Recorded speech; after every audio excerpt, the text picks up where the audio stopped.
Bonjour, dans cette vidéo, on va voir un autre exercice d'un circuit à base de diodes Zener. Donc, dans ce circuit, nous avons un générateur de tension, deux résistances de protection, deux diodes Zener avec la charge RL. Comme vous voyez ici, nous avons deux diodes Zener qui sont montés en cascade pour plus de stabilisation de tension au bord de la charge RL.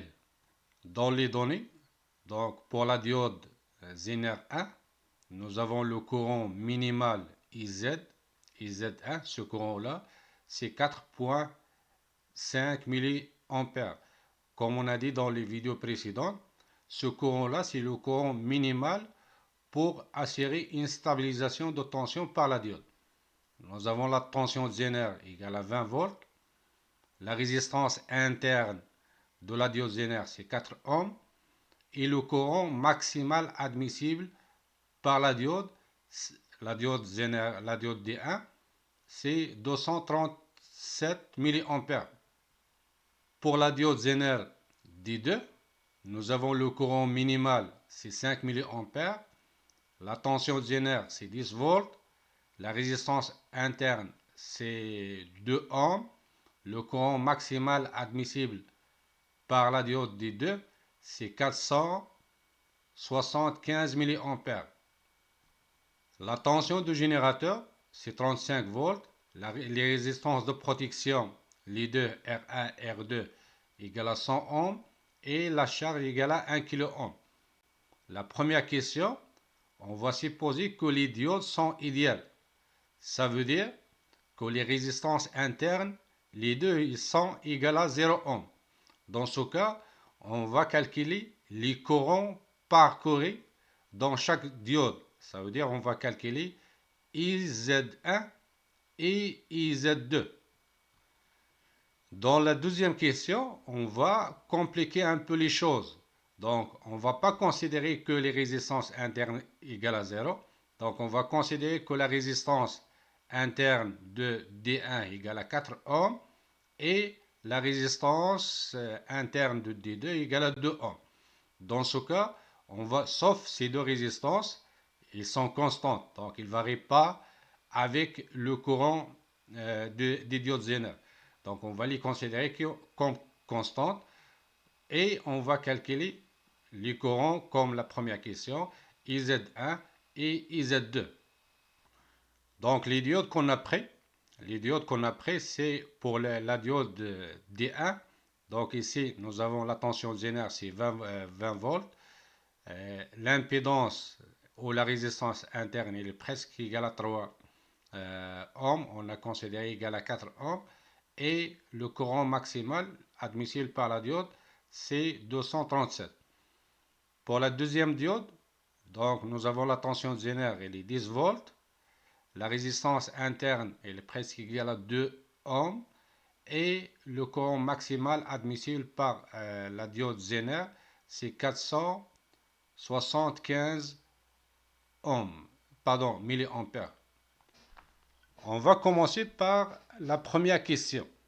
Donc, la première question, comme on a dit, on va considérer que les diodes sont idéales. Donc, les résistances RD1 et RD2 égales à 0. Dans ce cas, on va remplacer la diode Zener par un générateur de tension idéal, donc sans résistance interne. Donc, on va remplacer D1 par un générateur de tension VZ1, VZ1 égale à 20 volts, et on va remplacer D2 par un générateur de tension de 10 volts. Et on va faire une analyse de ce circuit-là pour calculer le courant IZ1 et IZ2. Donc, la première remarque qu'on peut remarquer, c'est que nous avons cette résistance-là, elle est en parallèle avec le générateur de tension VZ2. Donc, puisqu'ils sont en parallèle, donc ils ont même tension. Puisqu'ils ont même tension. Donc on peut écrire que Vz2 égale à la tension aux bornes de la résistance RL. On va appliquer la loi d'Ohm aux bornes de la résistance RL. Donc nous avons URL égale à la résistance multipliée par le courant parcouru dans cette résistance qui est IL. Donc on va isoler IL. Donc nous avons IL égale à Vz2 divisé par la résistance RL. Et on va remplacer. Nous avons Vz2 égale à 10 volts. La résistance RL égale à 1 kΩ. Donc si on fait le calcul, on va trouver que IL égale à 10 mA. L'étape suivante, on va chercher à calculer le courant IR2. Le courant qui passe dans la résistance R2. Donc, pour calculer ce courant, tout simplement, on va appliquer la loi des mailles. La loi des mailles sur cette maille-là, où il y a le générateur de tension Vz2, la résistance R2, avec le générateur Vz2. Si on prend un sens pour appliquer la loi des mailles, c'est le sens qu'on a pris ici. Donc, nous avons Vz1 moins UR2 moins Vz2 égale à 0 volts. On va isoler UR2. Donc, UR2 égale à Vz1 moins Vz2. UR2 égale à IR2 multiplié par la résistance R2. Donc, on va isoler IR2. Donc, IR2 égale à Vz1 moins Vz2 divisé par la résistance R2. Et on va remplacer par les données que nous avons ici. Donc, Vz2 égale à 10 volts, Vz1 égale à 20 volts, et la résistance R2 égale à 100 ohms. Si on fait le calcul, on va trouver que IR2 égale à 100 mA. Donc, maintenant, on connaît la valeur de IL et on connaît la valeur de IR2. Donc, je peux calculer le courant IZ2 en appliquant la loi des nœuds dans ce nœud qui est là. Donc, la loi des nœuds, il dit que les courants entrants égale à les courants sortants. Donc, les courants entrants, nous avons un seul, c'est IR2. Donc, IR2 égale à IZ2 plus IL. Et on va isoler IZ2. IZ2 égale à IR2 moins IL. On remplace. Nous avons IR2 égale à 100. IL égale à 10. Donc, IZ2 égale à 90 mA. Donc, on a répondu à la moitié de la question. Donc, reste à chercher le courant IZ2. Donc, si on trouve le courant IR1, donc on peut trouver IZ1. Donc, pour calculer le courant IR1, donc on va appliquer la même chose comme on a fait ici dans cette maille-là. On va appliquer la loi des mailles ici. Donc, on va appliquer la loi des mailles. Et on va prendre un sens pour la loi des mailles. C'est le sens que j'ai dessiné ici. Donc, la loi des mailles, dans ce cas, il sera, nous avons E moins UR1 moins VZ1 égale à 0 volts. Donc, on va faire la même chose qu'on a fait ici. On va isoler IR1. Donc, IR1 égale à E moins VZ1 divisé par R1. Nous avons E égale à 35. C'est ça, égale à 35. Nous avons VZ1 égale à 20, exactement ça. Et R1 égale à 100 ohms. Donc, si on remplace, on va trouver que IR1 égale à 150 mA. Maintenant, on peut trouver le courant IZ1. Donc, nous avons ce courant-là déjà calculé. Ce courant-là, il est déjà calculé. On va appliquer la loi d'Ineux, la loi d'Ineux ici. Donc, de la même façon, nous avons U R1 égale à le courant sortant, c'est IR2 plus IZ1. Donc, nous, on cherche IZ1. IZ1 égale à IR1 moins IR2. Donc, nous avons ici IR1 égale à 150, IR2 égale à 100. Donc, si on fait le calcul, on va trouver que IZ1 égale à 50 milliampères. On a répondu à la première question, mais il ne faut pas oublier de remarquer ça. Nous avons trouvé que IZ1, il est entre IZ2 min et IZ2 max. Et de la même chose, IZ1, on a trouvé cette valeur-là, il est entre IZ1 min et IZ1, pardon, IZ1 max. Les valeurs minimales et les valeurs maximales sont les valeurs qui sont déjà dans les données ici. Donc, les deux diodes fonctionnent dans la zone de stabilisation de tension. Donc, le circuit qui est ici, il est conçu, le circuit qui est ici, il est conçu pour que les deux diodes fonctionnent dans la zone de stabilisation de tension. Maintenant, on va répondre à la deuxième question. Donc, la deuxième question, donc les choses, il est un peu compliqué. Pourquoi? Parce qu'on va considérer que les résistances internes ne sont pas nulles. Donc, la résistance interne de la diode D1 égale à 4 ohms et de la diode D2 égale à 2 ohms. Et on va calculer les mêmes courants. On va chercher le courant IZ1 qui parcourait dans la diode D1 et le courant IZ2. Donc, avant de commencer le calcul, juste on va faire un petit rappel. Si nous avons une diode Zener avec une résistance interne, donc le schéma équivalent de cette diode Zener, elle est soit comme ça, donc nous avons la résistance interne, elle est en série avec un générateur de tension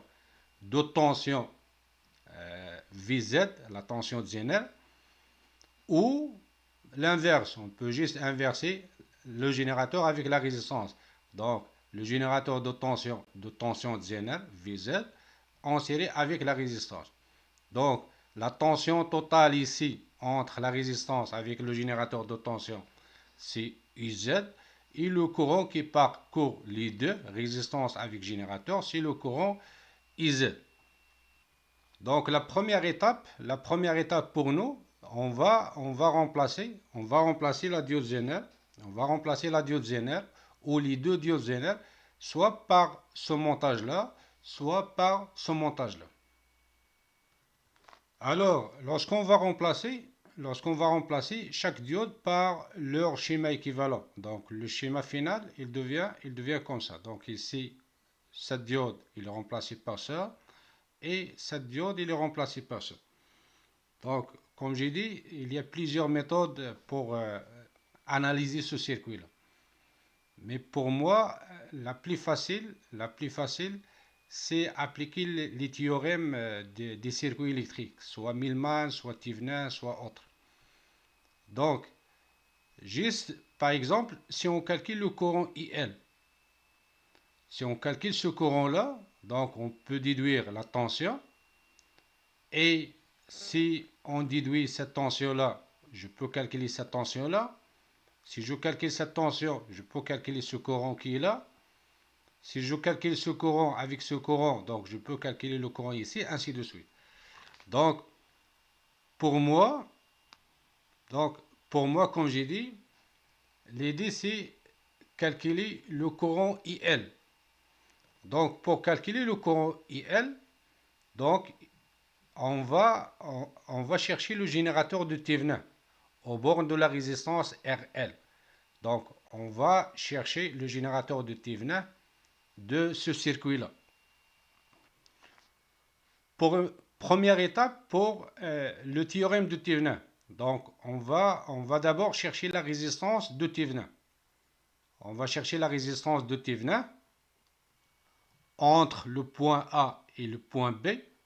Donc, pour chercher cette résistance, on va enlever la charge et on va enlever aussi tous les générateurs de tension et on va les remplacer par des fils. Ça veut dire on va court-circuiter tous les générateurs de tension. Dans ce cas, le schéma il devient comme ça. Donc, on a enlevé la résistance RL et on a enlevé les générateurs de tension,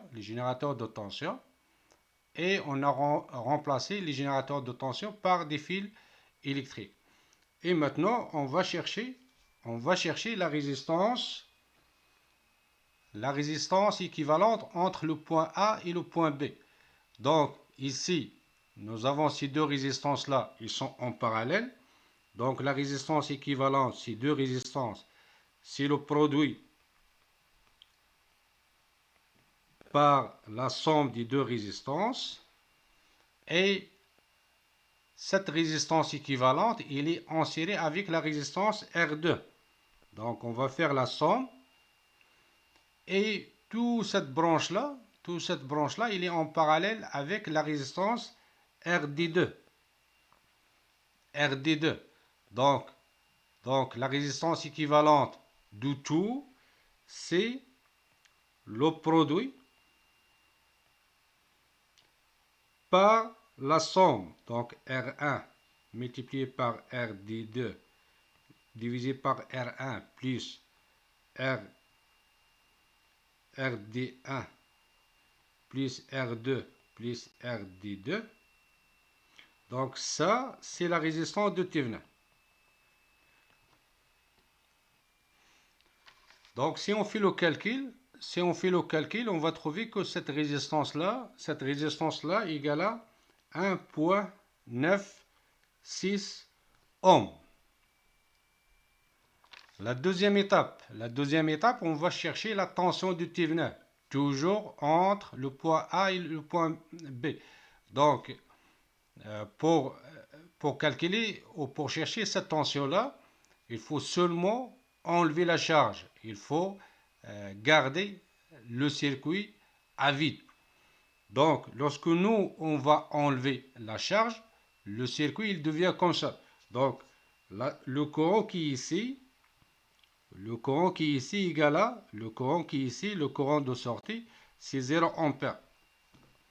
Donc, et on va chercher cette tension-là. Cette tension-là, c'est la tension de Thevenin. Comment cherchons cette tension-là? Donc ici, il y a plusieurs méthodes aussi.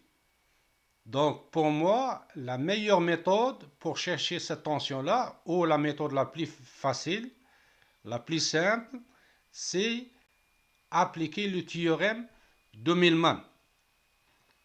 Et comme vous savez, le théorème de Millman permet de calculer le potentiel ou un potentiel dans un point donné. Nous, on va chercher à calculer le potentiel dans ce point-là. Comme moi, je vais l'appeler le point C. Donc, pour appliquer la loi de Millman, d'abord, il faut déterminer un point de référence de ce circuit-là. En général, ce point-là, c'est la masse. Et ce point-là, en général, on la détermine selon la position du générateur. Donc ce point-là, comme j'ai dit, il est la rencontre de tous les générateurs de tension. Donc le point de rencontre de tous les générateurs, c'est ce point-là. Donc ici, on va considérer, nous avons la masse ici. Puisque nous avons la masse, donc le potentiel de ce point-là, c'est 0 volts.